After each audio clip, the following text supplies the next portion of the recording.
Tô zoando Teixeirinha. Eu trabalho aqui também no som, para quem não sabe, e é um desespero quando a gente começa a falar assim, o pregador começa a falar e não sai o som. Nossa, é horrível. Boa noite, pessoal. Um prazer imenso estar aqui com vocês. Tio Ney, você deixou o bigode? Tomei um susto aqui agora. Não estava preparado para isso. Um prazer estar aqui com vocês. Está aqui em casa, né? Teixeirinha, só dá uma olhada que está meio estranho na pegada aí. Prazer estar aqui em casa com vocês, podendo compartilhar da palavra. Muito, muito bom. Pessoal, eu vou direto ao tema. Eu vou direto ao tema, Pimentel. Ah, garoto. Vocês vão ver que meus slides hoje estão maravilhosos. Um trabalho de word art, lembrando dos meus primeiros trabalhos de informática, vocês vão gostar muito. Me esforcei, tá bom? Me esforcei muito para deixá-los do jeito que estão. Mas eu queria compartilhar com vocês sobre esse tema hoje. Sobre morte, salvação e eternidade. Assim, quando me foi passado o tema sobre salvação e eternidade, eu não consegui parar de pensar. E Deus falou muito comigo sobre o sentido da salvação, o porquê que Ele nos salva. Ele nos salva do quê? Esse é um papo que a gente tem muito na Conexão. Quando você for evangelizar alguém, quem vai aqui para a Conexão ano que vem? Já está certo? Conexão, glória a Deus. Se você não sabe, tente se inscrever. E não sei se já lotou. Mas evangelizar e falar sobre salvação é muito importante. Saber falar sobre isso é muito importante. E para falar sobre salvação, a gente precisa falar sobre do que a gente é salvo. A gente é salvo da morte. A gente vai conversar sobre isso hoje. Eu, logo assim, por volta dos meus 16, 17 anos, tive uma experiência com a morte muito importante para mim. Eu lembro quando era adolescente, nessa fase do ensino médio, e eu lembro quando eu recebi a notícia que meu pai estava com câncer. E foi uma notícia eu lembro na época, foi devastadora para mim. Foi muito, muito forte, muito importante na minha vida. Eu lembro que eu tinha pouco tempo de conversão verdadeira com Deus, pouco tempo de caminhada com Deus. E a possibilidade da morte dele, né, quando você recebe um diagnóstico tão forte, e de alguém tão perto de mim, eu lembro que assim, fez minha cabeça entrar em parafuso. E, assim, graças a Deus, ele se recuperou e ficou tudo bem com ele. Mas eu nunca me recuperei. Aquele momento, aquela possibilidade de perder ele de maneira real e séria, tão importante, perder alguém com quem eu tinha construído memórias de afeto, de carinho, de cuidado, de feridas e de perdão, de restauração. E perder essa pessoa foi assim, essa possibilidade para mim foi muito forte. E foi a primeira vez que isso tinha caído no meu colo, assim, emocional. E aquilo caiu em mim e, de fato, mudou o meu jeito. E nos últimos anos, não sei quem pôde participar aqui do velório dos pais do Guilherme, do pai do Ian, né, do pai do Guilherme e do Ian, foram também coisas marcantes na minha vida recente, ter amigos que perderam pais assim. Para a gente da igreja, eu lembro como foram os velórios, né, nesses últimos anos. E o próprio ano que a gente viveu agora, gente, tanto 2020 quanto 2021, um ano de pandemia, com tantos e tantos óbitos, um atrás do outro. Mas mesmo assim, tendo tantas coisas, parando tanto a nossa igreja quanto o nosso país com morte, assim, esse assunto é um assunto que a gente tenta evitar. Parece até um problemático, doentio, a gente buscar voluntariamente falar sobre esse assunto. Assim, vamos falar sobre esse assunto. Não, você está com um problema, vamos mudar de assunto, vamos falar sobre uma coisa melhor. Mas, assim, esse assunto não é doentio, ele é um dos principais temas das Escrituras, e a gente vai falar sobre ele hoje aqui.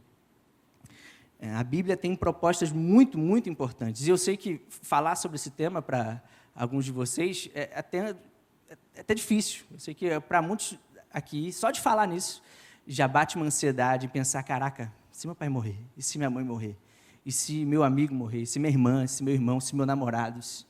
Eu sei que isso gera uma ansiedade séria, e às vezes a gente dá uma desviada completamente, né? Vai para um outro universo, a gente fica pensando isso, mas eu preciso que você fique comigo aqui essa noite, que você preste muita atenção no que eu vou falar.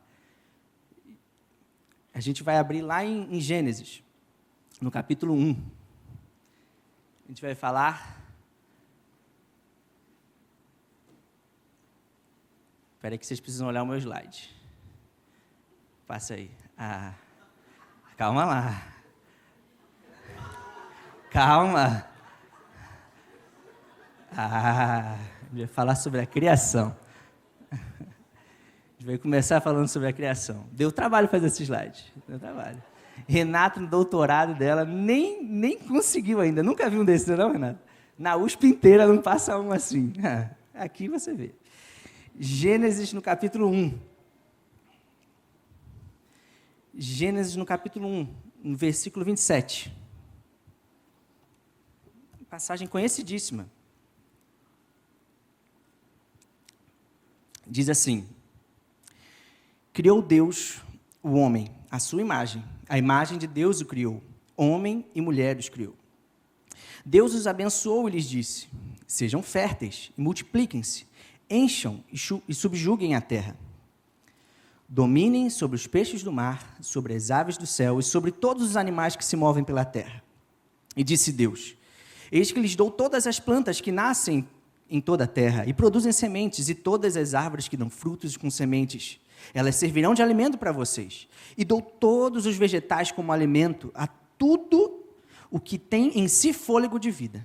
A todos os grandes animais da terra e todas as aves do céu, todas as criaturas que se movem rente ao chão. E assim foi.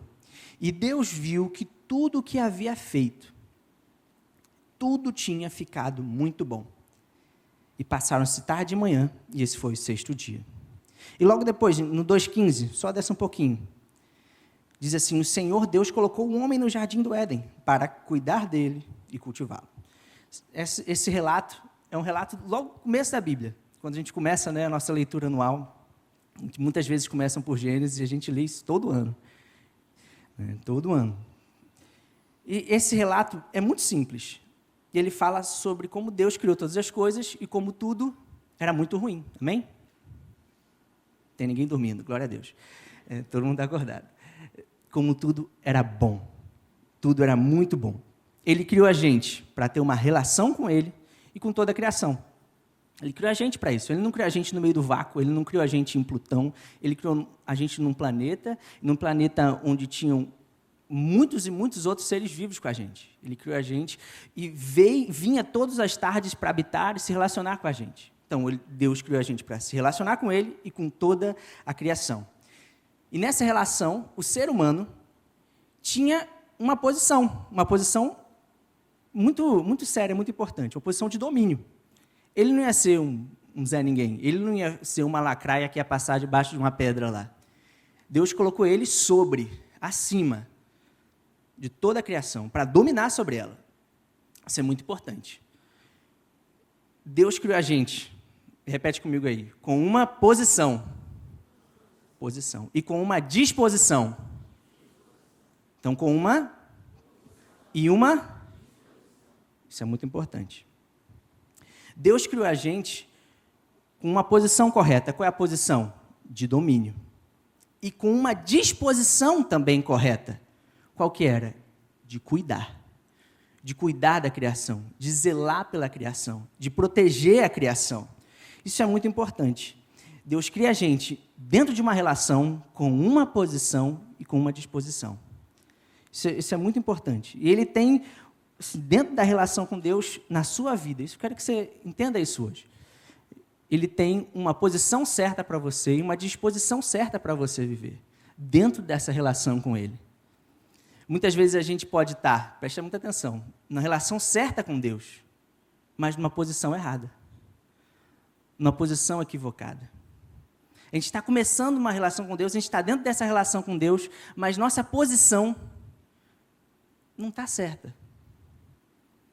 Às vezes a gente está até na posição certa, mas nossa disposição não está adequada. Eu sei que isso aqui por si só já é um tema para uma pregação enorme, mas a gente não vai falar tanto profundamente sobre isso essa noite. Eu quero que você grave que Deus tem uma posição para você. Essa posição é dentro de uma relação com Ele. Ele criou você para se relacionar com Ele.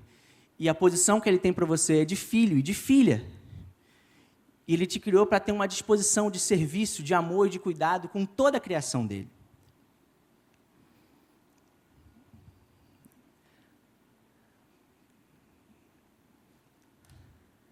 Mas eis que acontece. Vamos lá? Passa aí, Pimentel. Acho que uma marca é muito importante. Acontece quando o passador passar. Passa aí, Pimentel.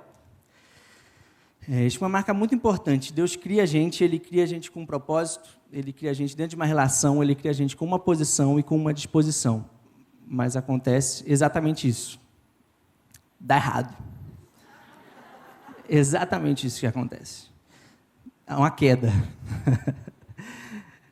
As coisas não dão certo. E a gente conhece muito bem essa história, né?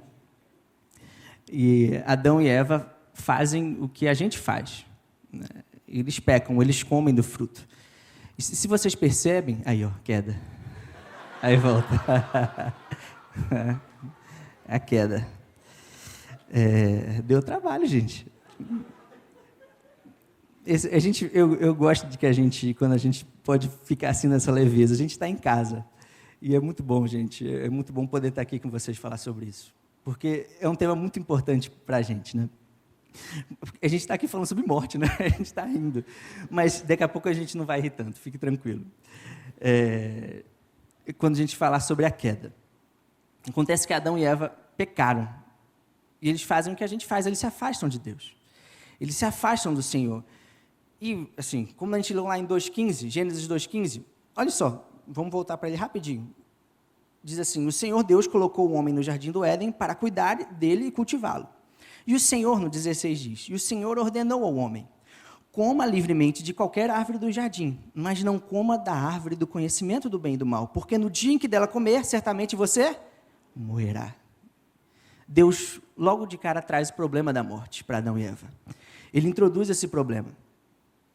E quando você olha no capítulo 3, só adianta um pouquinho, você vai ver que no meio da tentação, lá no versículo 4, quando a serpente pergunta para Eva, não, e aí, como é que é esse negócio do fruto? Eva fala, não, a gente pode comer de todos, tem todos os frutos para a gente comer, mas esse aqui a gente não pode comer. Né? E no versículo 4 do capítulo 3, disse a serpente, a mulher, o que ela diz? Certamente você não morrerá. Olha só como a tentação começa. O problema da morte aí, de novo, aparece. Não, você não vai morrer. E mais, ela propõe, você não vai morrer. Deus, olha só o que ela diz, certamente vocês não morrerão. Deus sabe, no dia em que dele comerem, com seus olhos, os seus olhos vão se abrir e vocês serão como Deus. Serão conhecedores do bem e do mal. Vocês acham que ser como Deus é estar numa posição certa em relação a Ele? A gente falou que Deus nos criou para ter uma relação, estar numa posição, ter uma disposição. Você acha que ser igual a Deus é estar numa posição certa? De forma nenhuma. A tentação vai logo nesse lugar e tenta levar o homem e a mulher a se afastarem de Deus, a se afastarem dessa relação, a encontrarem uma outra posição e a saírem da disposição de servir a Deus. A posição certa de Deus é o trono. É o trono. E essa questão, essa tentação bate no nosso coração hoje constantemente. A gente, dentro do nosso coração, quantas vezes a gente tenta colocar Deus num sofá maravilhoso dentro do nosso coração, com uma poltrona reclinável, super macia, cheia de almofadas, mas não no trono.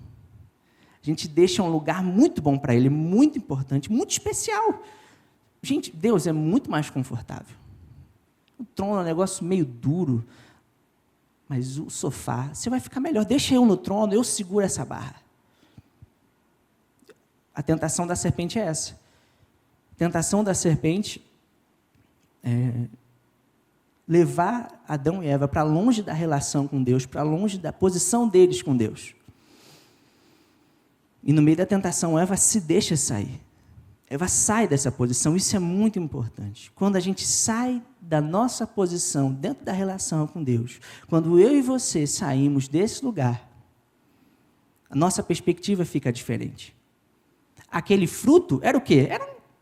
Não pode tocar, não é nem legal, nem sei nem como é que é.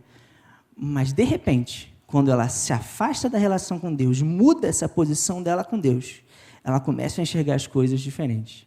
E aquele fruto passa a ser agradável, passa a ser interessante, passa a ser desejável. E eu quero que você pense nisso essa noite. Será que você, ultimamente, tem desejado, querido coisas que você antes nunca quis?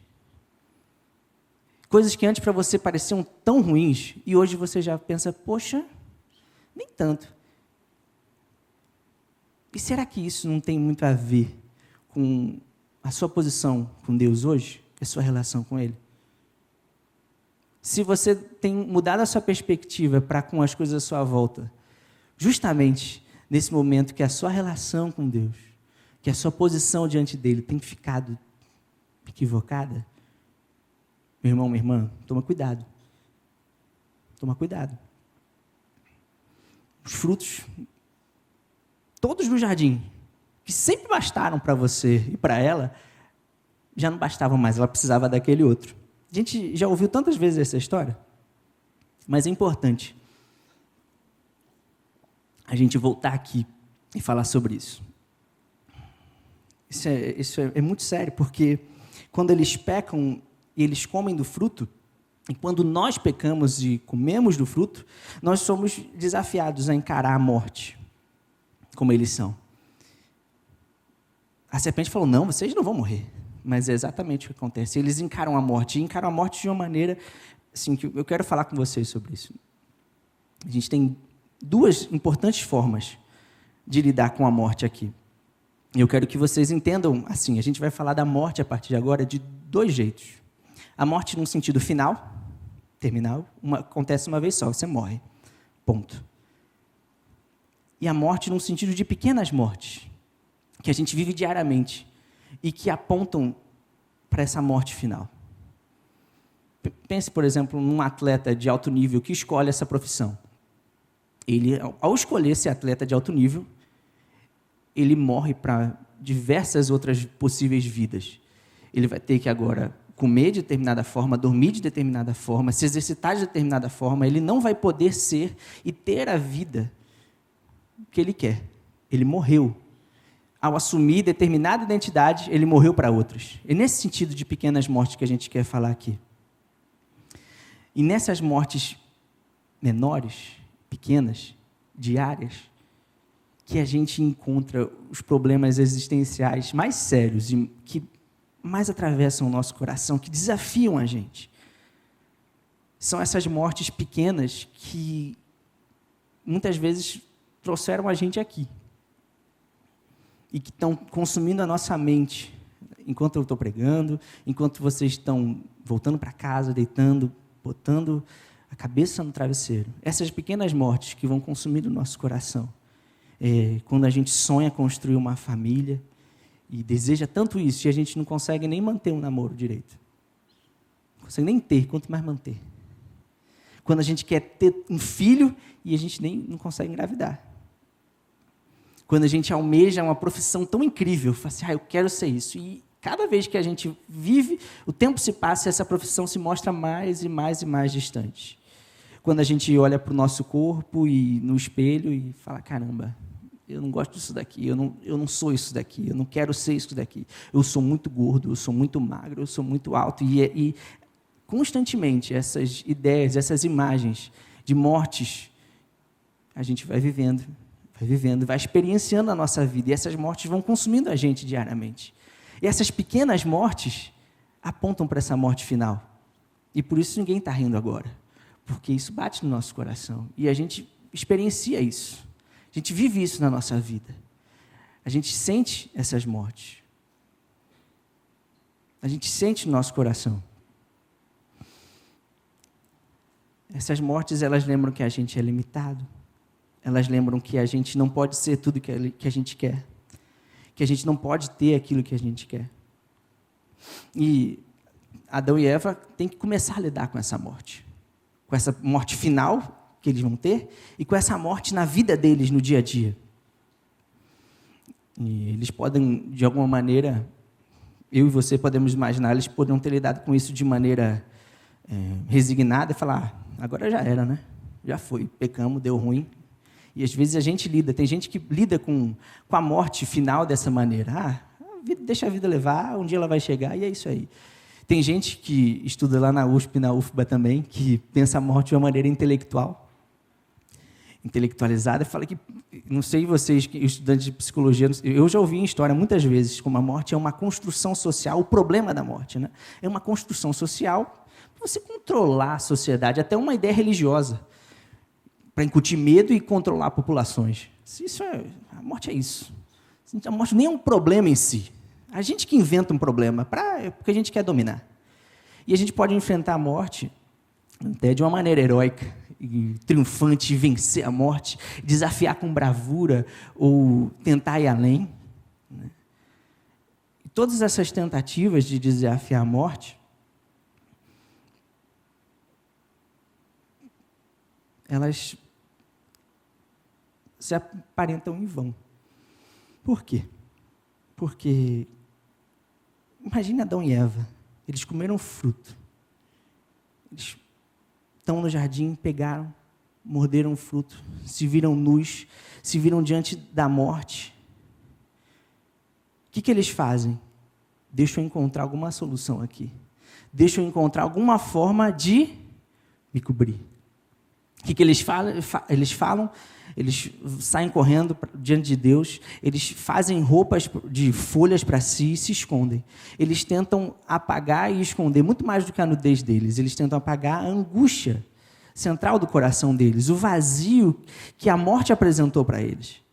Isso é muito interessante porque eles tentam encontrar soluções, eles tentam com as próprias mãos responder à angústia que a morte trouxe para eles. Eles tentam se cobrir, ultrapassar e ir além daquele medo que eles sentiram naquela hora. Eles sentiram um medo profundo e tentaram, de alguma maneira, com as suas próprias mãos, se cobrir. Tentaram, com as suas próprias mãos, se esconder. Tentaram, com as suas próprias forças, tapar o buraco do vazio e angústia que eles sentiam. Eles tentam inventar uma forma de fugir daquela morte que se apresentou para eles. Porque toda aquela angústia, todo aquele vazio, todo aquele medo apontavam para essa morte final. E eles não queriam isso. Mas nós mesmos, como Adão e Eva, tentamos fazer a mesma coisa. A mesma coisa. A gente tenta, muitas vezes, ultrapassar esse medo da finitude e nos eternizar através de algum tipo de ato heróico. A gente tenta, muitas vezes, conquistar um sucesso profissional e, através dele, mostrar que a gente consegue ir além e consegue mais do que todos à nossa volta foram, através de riquezas. Às vezes a gente tenta fugir dessa angústia, dessas pequenas mortes através do prazer. Quantas vezes a gente não busca o prazer para tentar tapar esse vazio dessa morte que aparece no nosso coração, dessa angústia que aparece no nosso coração? Quantas vezes, para fugir da ansiedade, do medo do futuro, a gente não vai ou para a comida, ou para algum jogo. Eu fiz isso muito tempo na minha adolescência. E amava jogos de computador, mas boa parte da minha vontade de jogar jogos na minha adolescência era para fugir da realidade e da angústia do meu coração, da tristeza que eu tinha, que eu sentia. A gente tenta fazer isso através da pornografia. O meu modo de lidar com a pornografia em toda a minha adolescência foi isso. Eu corria para a pornografia depois de buscar os jogos. Quando os jogos já não eram suficientes, eu deixo encontrar a pornografia, porque isso aqui, esse prazer, esse lugar vai me dar algum alívio para isso daqui, para essa angústia que o meu coração sente, para essa dor que o meu coração sente, para esse medo que eu sinto de lidar com a realidade. A gente foge constantemente da morte. A gente fica rolando um feed sem fim, num prazer mais estranho possível, para tentar sair da realidade e, de novo, escapar da morte. E cada vez mais, aquela coisa tão boba, idiota, que Adão e Eva se vestindo de folha, faz mais sentido. Porque a gente faz isso. A gente tenta arranjar e escapar da morte. A gente tenta escapar dessas mortes diárias e pequenas da nossa vida, através de diversos subterfúgios. A gente peca, a gente cai, a gente se afasta de Deus, a gente se afasta da nossa relação com Deus, a gente se afasta da nossa posição com Deus, a gente se perde totalmente da nossa disposição de servir ao Senhor. Ao cair, ao lidar com a morte e fugir da morte, e fugir da presença dEle. Nesse tipo de construção que a gente tenta inventar, algum tipo de heroísmo fajuto. Eu vou tentar escapar e resolver esse negócio aqui sozinho, eu mesmo. Eu consigo lidar com isso daqui. E quando chega Deus no jardim, onde é que você está? Onde é que eu estou? Onde é que a gente está? A gente está escondido. Totalmente fora da nossa disposição, da nossa posição com Deus. A gente sai da relação dele. O medo da morte faz Adão e Eva e nós se esconder. Quantas vezes a gente foge de ler a Bíblia, foge de orar, porque é o momento que a gente sabe que quando a gente começar a orar, não tem como orar e não se encontrar diante de Deus. E muitas vezes a gente não quer se encontrar diante de Deus, porque a gente vai estar nu. A gente não quer entregar para Ele a nossa morte. A gente não quer encontrar Deus dessa forma. A gente quer, de alguma maneira heróica, resolver o nosso problema da nudez, da angústia, da tristeza, do pecado. A gente, nós mesmos.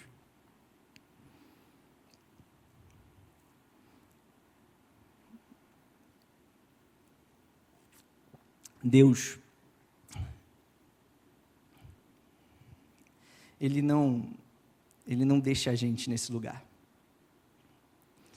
Logo naquele momento com Adão e Eva, eles encontram consequências importantes. A vida deles passa a ser uma vida de morte diária. A vida da criação, que era perfeita, plena, agora Adão vai ter que produzir com pragas, e vai encontrar várias mortes na sua vida, com cansaço. A mulher vai ter dor no parto, e tem uma inimizade com a serpente profunda.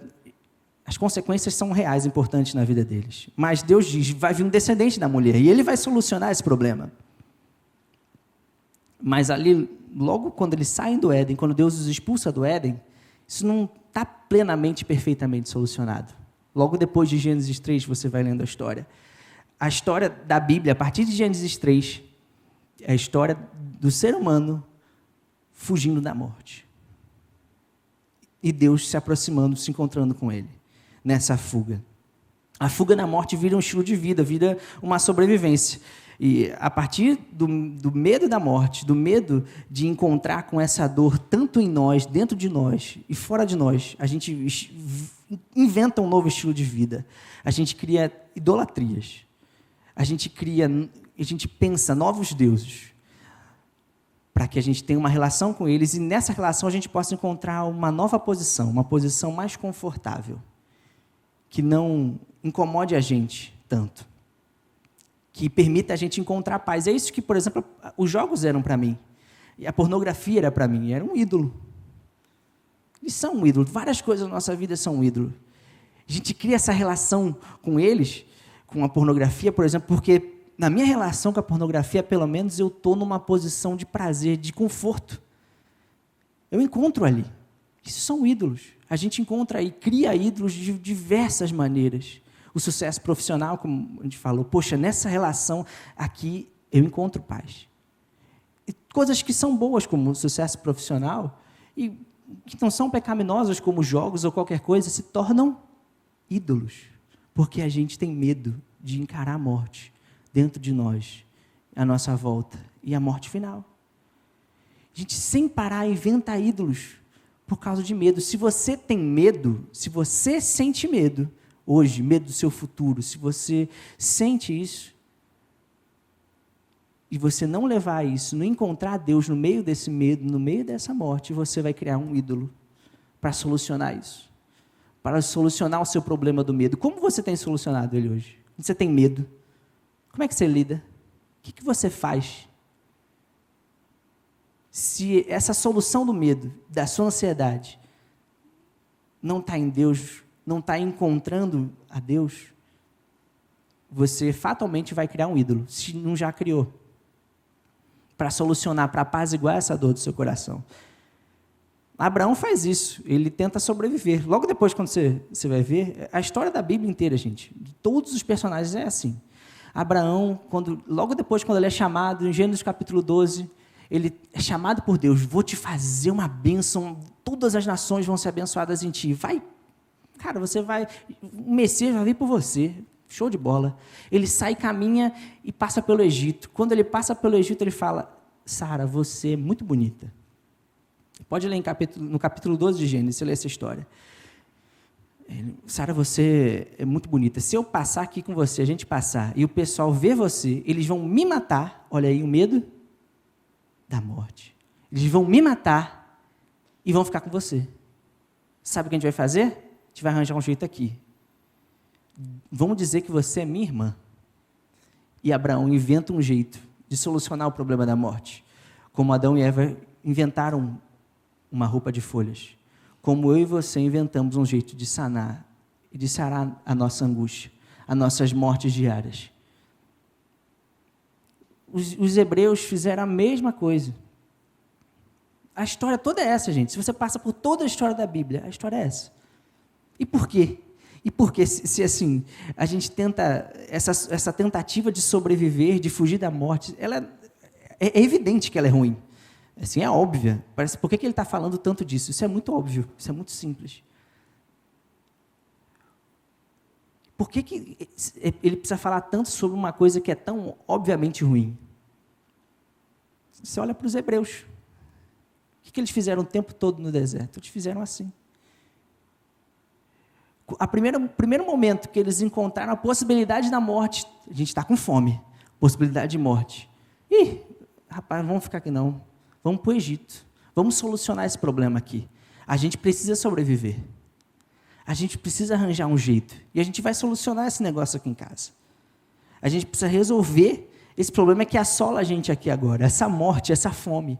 O medo gera idolatria, gera afastamento com Deus. O medo da morte. Eles não solucionaram esse problema do jeito certo. Quando Moisés demora muito tempo no monte, morreu. Vamos fazer o quê? Um ídolo. E a gente pode passar a história da Bíblia inteira assim. Mas, assim, o que Deus fala com Adão e Eva sobre a vinda do filho da mulher, da semente da mulher, que vem a restaurar, acontece. Pimentel, passa aí.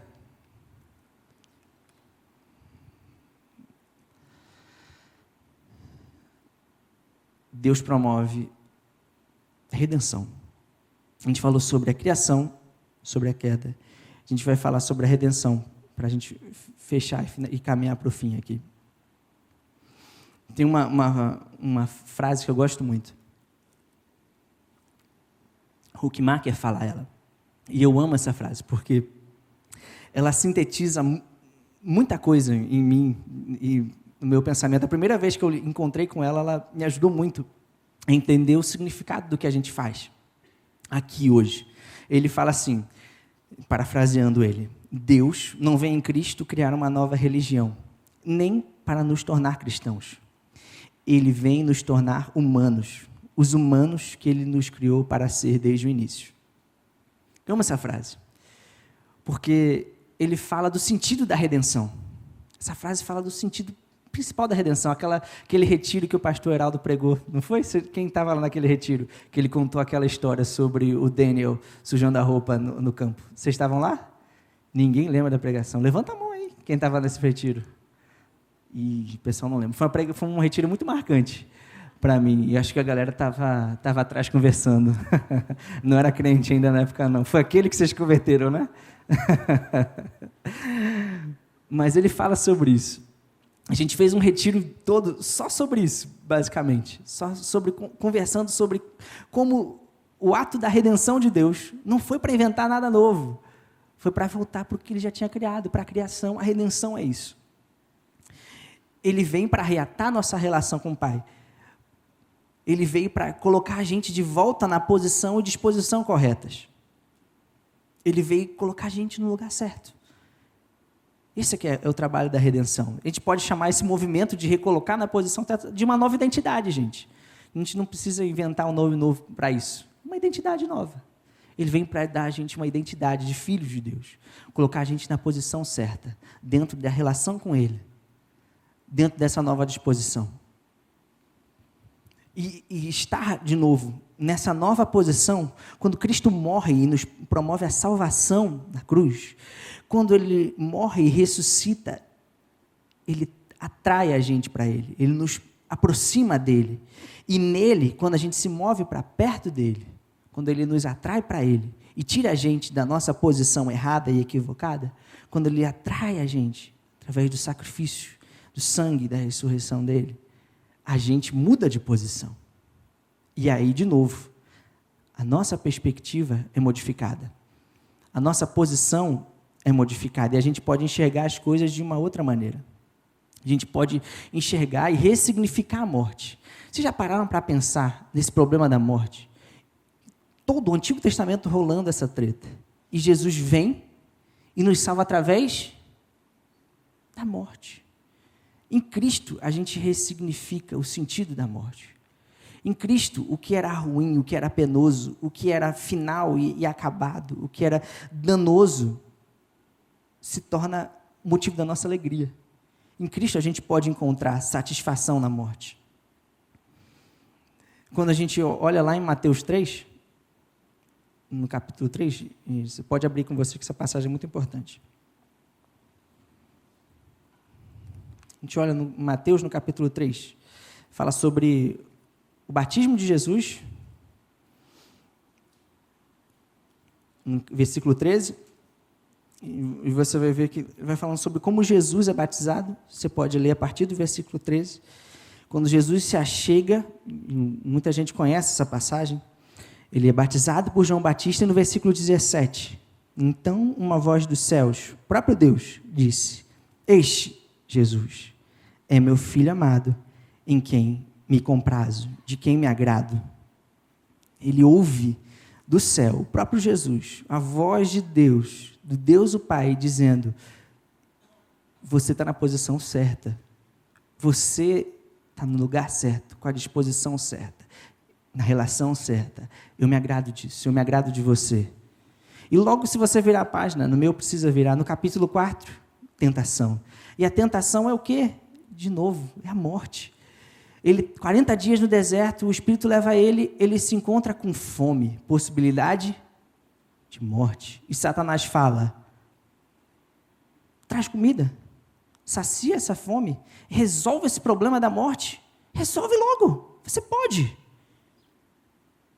E Jesus diz, basicamente: eu não vivo essa sobrevida que você está pensando.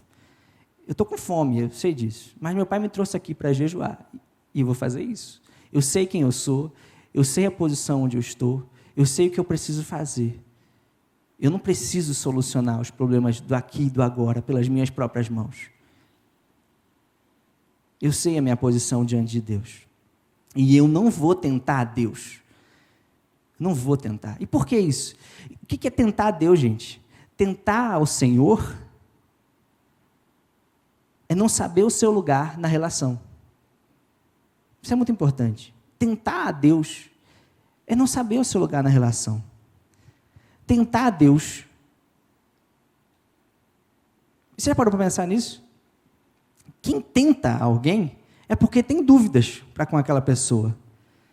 Porque ele não tem certeza que se essa pessoa ama ou não. Parece, sabe um filho adolescente, ou pré-adolescente, ou um comecinho de um namorico. Quando você não tem dúvidas do amor daquela pessoa, você precisa provar isso. O que você vai fazer? Você vai tentar. Sabe o que eu vou fazer? Eu vou fugir de casa. Quero ver se ele me ama mesmo. Você vai ficar desesperado. Não vou responder as mensagens dele. Quero ver se ele vai me mandar mensagem. Como é que ele vai me responder agora? Isso é tentar a Deus. Porque a gente não sabe o lugar da relação. nossa posição na relação com aquela pessoa. Isso é tentar a Deus. Quantas vezes a gente não faz isso? Quantas vezes você e eu não tentamos a Deus?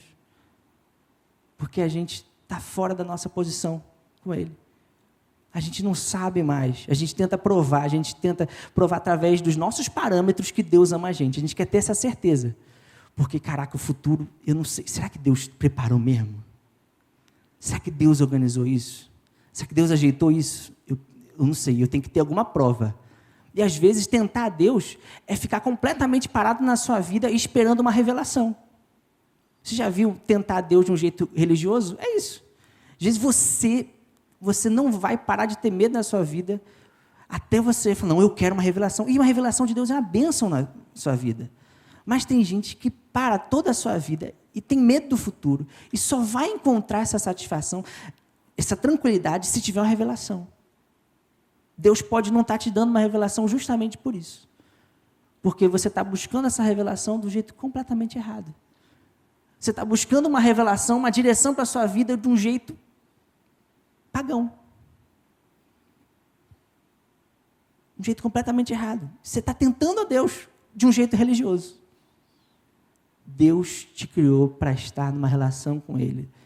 Para viver numa posição, dentro de uma posição de filho e filha de Deus. Não se deixe sair desse lugar. Jesus sabia quem Ele era. Ele era amado pelo Pai. Imagine só, gente. A gente está caminhando para o fim, eu queria chamar já a banda para vir aqui. Mas eu queria que a gente, nesse final, refletisse sobre um aspecto importante sobre a morte, sobre a redenção.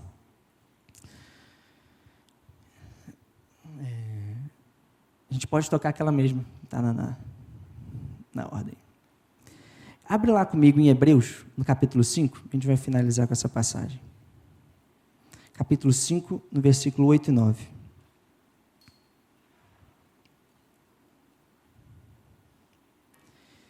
A gente falou sobre a morte final e sobre as mortes pequenas, né? E sobre essa ressignificação que Cristo traz. Como Cristo, a ação dele diante da tentação e diante da vida dele como um todo, demonstra como ele de fato foi um filho amado de Deus e como ele cumpriu o que o Pai queria que ele cumprisse. E na morte e na ressurreição dele a gente encontra essa ressignificação. Em Hebreus, no capítulo 5, ele fala de um princípio incrível. Diz assim, no capítulo 5, no versículo 8 em diante, diz assim: embora sendo filho, Jesus, o que diz aí? Ele o quê? Jesus o quê? Ele não, está errado isso aí. Jesus o quê? Ele não sabe de todas as coisas? Oxi! Embora sendo filho, ele aprendeu a obedecer por meio daquilo que sofreu. E uma vez aperfeiçoado, tornou-se fonte da salvação eterna para todos os que lhe obedecem, sendo designado por Deus sumo sacerdote, segundo a ordem de Melquisedeque. Jesus, ele viveu uma vida de mortes diárias.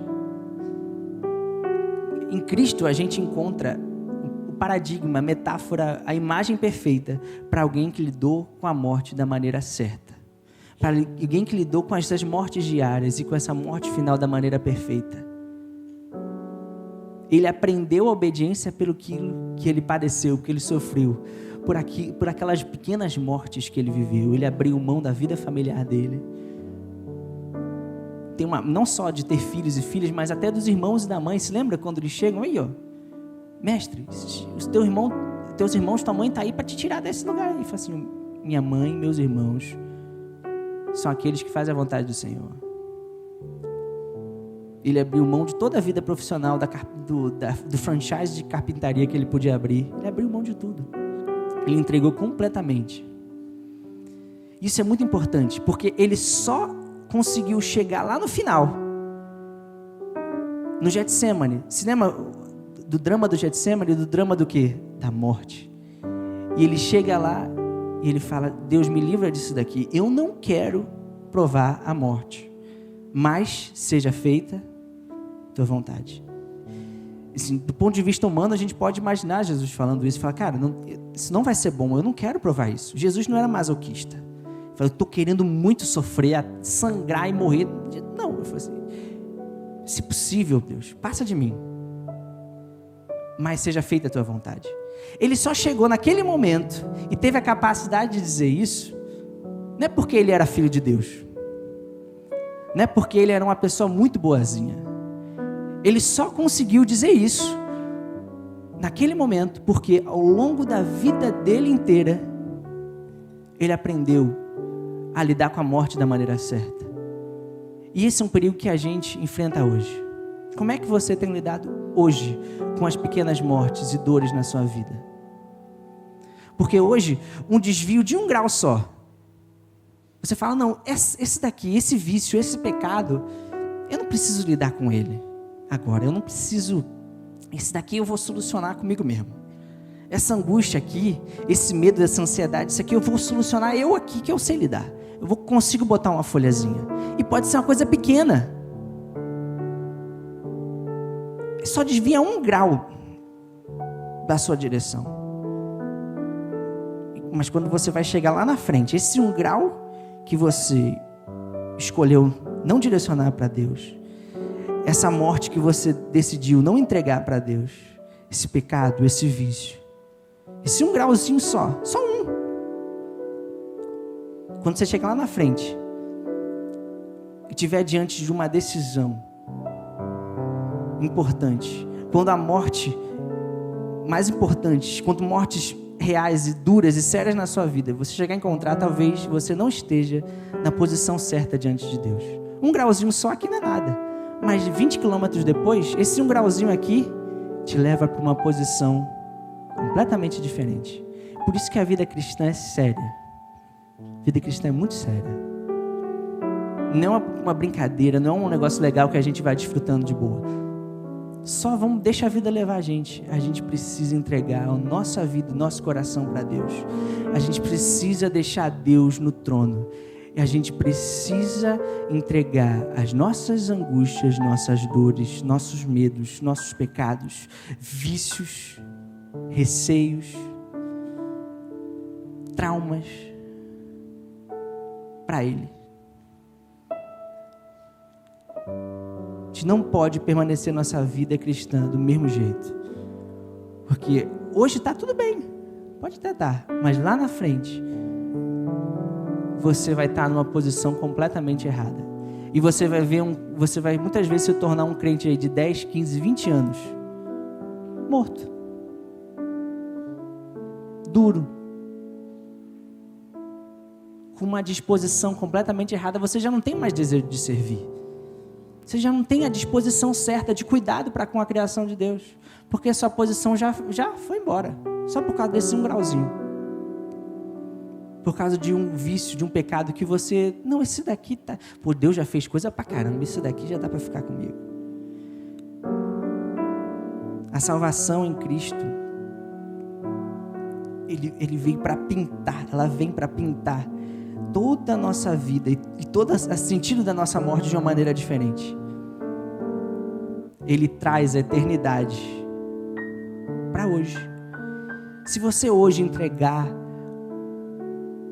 sua morte, essa morte que você carrega aqui dentro de você, essa angústia, esse medo, esse pecado, essa dor, e entregar para Ele, Ele tem vida para você. É isso que Ele faz. Se você lá em Timóteo, 2 Timóteo no capítulo 2, se morremos com Cristo, com Ele, viveremos. A gente pode desfrutar dessa vida de Cristo quando a gente está nele. Isso é muito importante. Abraão desfruta disso. Logo depois, quando ele continua a caminhar com Deus, ele se encontra de novo com a morte. Deus dá um filho para ele, se lembra? E qual a primeira coisa que Deus fala? Mata. Só que agora Abraão já tinha caminhado com Deus. Abraão já não estava no começo da caminhada dele. Ele já tinha conhecido o Deus bom, o Deus bondoso, o Deus amoroso. E ele vai e entrega. Entregar Isaac, é o nome do meu filho, entregar Isaac é muito importante para Abraão, porque mais do que só a vida daquele menino, é a vida da descendência dele, é o nome dele, é o legado dele. Ele não ia ter mais nada para quem deixar. Mas Abraão já não tem mais medo da morte. Ele conheceu o Deus da vida. Ele ia dar um outro filho, ele ia ressuscitar Isaac, não importa. Ele tem o Deus da vida. E você hoje tem um Deus da vida. Você hoje tem a oportunidade de encontrar esse Deus da vida e entregar. Entregar. Deixar isso que tem matado sua alegria, matado sua santidade, matado sua busca pela presença do Senhor, matado seu serviço. Todas essas mortes que têm consumido seu coração e que você tem coberto com folhas, com as folhas do prazer, com as folhas do entretenimento, com as folhas das tarefas, do trabalho, com as folhas de não sei o quê. Hoje Deus quer descobrir isso. Hoje Ele quer trazer redenção para a sua vida, em novo nascimento.